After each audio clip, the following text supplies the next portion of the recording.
había dicho Bush en su momento que uno de los peligros más grandes para Estados Unidos era la llegada de la democracia a México.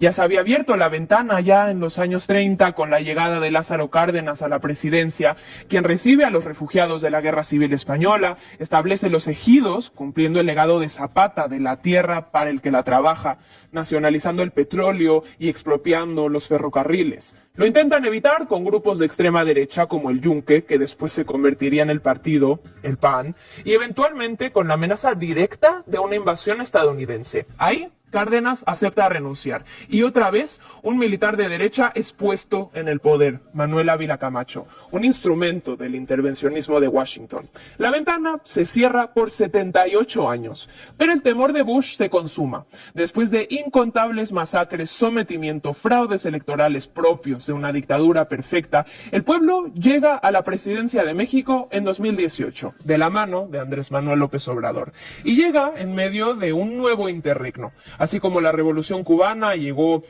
a clavar el estandarte de soberanía en medio de la Guerra Fría y las dictaduras militares en la región, y la Revolución Bolivariana llega para desmentir la patraña del fin de la historia y la inviolabilidad del neoliberalismo, la Cuarta Transformación llega para abrazar la unidad latinoamericana frente a la caída del imperio estadounidense, para ser el faro de la izquierda. La respuesta de la presidenta Sheinbaum ya todos la hemos escuchado. Además del mapa, el icónico, con todo respeto al presidente Trump, yo creo que le informaron que en México todavía gobernaba Felipe Calderón y García Luna, pero no. En México gobierna el pueblo.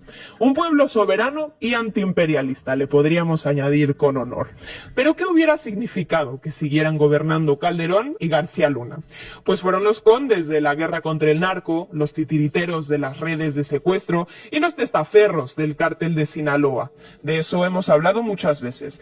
Pero no son dos manzanas podridas, son simplemente los últimos eslabones de la historia del lacayismo mexicano con el imperio yanqui. Así que veamos tan solo dos capítulos de esta historia. 1. Porfirio Díaz y el tráfico lacayo. Momento típico de las dictaduras. Sí, pero la economía creció. Que alguien piense en los millonarios. Pues el ferrocarril de Porfirio Díaz, que trajo tanto crecimiento económico, también era usado principalmente por Estados Unidos para el contrabando de drogas.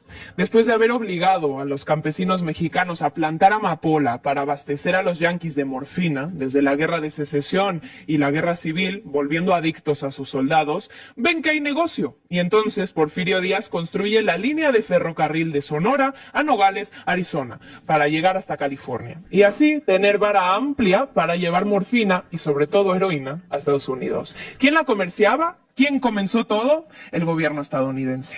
¿Qué pasa cuando la droga entra a Estados Unidos?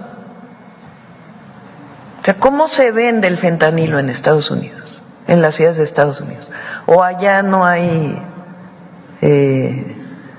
ilegalidades en la venta? Pues ¿quién lo vende allá en las ciudades? ¿Quién lo distribuye? ¿A dónde va el dinero de la venta de la droga en Estados Unidos?